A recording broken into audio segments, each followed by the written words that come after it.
big employers in this part of the country largely have disappeared. There's still a Michelin factory in the site. I'm going to talk to a man who used to work for Michelin a few years ago now, went on to become a very successful entrepreneur, still lives in the area, still spends a lot of money supporting projects in the area. He's John Caudwell. John, lovely to see you. Thank you very much for coming over to see this debate and to join us. Tell me a bit about Stoke from your perspective, as somebody who really came here as a baby and has really never left the area. Stoke, I think, is certainly a very industrial area. There are the pot banks, the steel works, and of course Michelin Tire Company. I've worked on all of them actually, and it was a really tough job, especially in the pits and the pot banks and the steel works. But the one thing that characterises Stoke, and I just know this from all the people that came to visit me in my business, because of course this was my headquarters. For Phones for You, which for Phones for You, yeah. And what they all said was, my gosh, the Stoke people are so friendly. And that's the thing that always came through. And of course, it's where I made my home. I've got lots of lovely friends here. And I think it's a great city, but in constant need of regeneration, and that's been happening over the years. And we've seen successive governments of all political persuasions make a lot of promises to areas like this one, and some have delivered, but a lot of it hasn't really resulted in the kind of economic regeneration, revival that you and others hope for.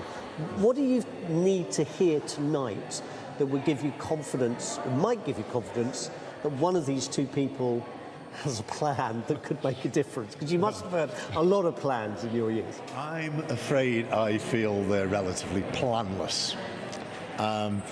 Leaving Stoke aside, because the problem for Stoke is the same as the problem for Britain. We need regeneration and we need GDP growth.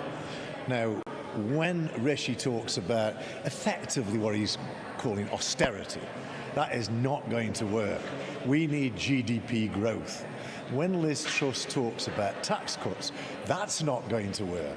What we really should be focusing on is how do we grow Britain's GDP? And I've been campaigning with the government for 2 years now to grow Britain's GDP through environmental projects in an enterprise zone that attracts all the top brains from all around the world to set up in Britain. We need that sort of thinking, whether it's that idea or any other. We need that sort of thinking that grows Britain's GDP. From that we can grow revenue, and we can look after the people of society, look after the health service, and look after the education. And without that, we're going to struggle. It was reported for the 29 election you've given £500,000 to the Conservatives. As far as I know, you're not a current donor. What would give you a desire to contribute? Because after all, political parties are voluntary. They need people like you to help fund their campaigns and their projects. But, you know, in a sense, you're not perhaps once bitten, twice shy, but at least you have some degree of skepticism at the moment about what they're offering for the future. Yeah, I certainly do have skepticism, but what would cause me to donate is I have one motive only, and that is to keep the great in Great Britain. I'm extremely patriotic. I want Britain to succeed, and I want the poorer people to be better off. And any government that can deliver that, grow GDP, make the poor people of the country better off, look after society, would get my vote. Now, what do they need to do that? Well, we've already talked about that. Could they do that in the next 2 years? Well, the rhetoric of the two candidates suggests not.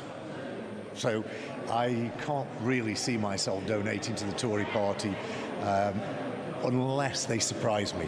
Now, a great surprise would be to follow some of my thoughts and thinking, grow Britain's GDP. And of course, if I thought the Labour Party were performing really badly and they were a real threat to the future of Britain. And that was partly your motivation last time, because you were a sceptic about Jeremy Corbyn. Yeah. This was a Labour town, certainly when you were growing up as a Labour town, and long afterwards. Yeah. What have they got to do to get this kind of place back? Well, I think they've got a big uphill struggle, haven't they? Because they've lost a lot of support over the last 2 or 3 years through various reasons. You know, and we shouldn't say it's all bad, because I think what Boris has done has been exceptional in some cases, and you know, in lots of ways he was a great Prime Minister, but we're now in a mess, and we've got leaders that are less than inspiring. And so I think there's a real uphill battle. So bluntly, this is a choice, but it's not a particularly good choice in your judgment. Well, you probably asked me who my vote would go to, wouldn't you? And that is, the real answer is neither of them. But my vote would be a vote against Rishi. because I think he's made too many mistakes. And I'm just hoping that Liz can make a lot better job of it than the mistakes that Rishi's made. So I would go for Liz, but will she do a good job?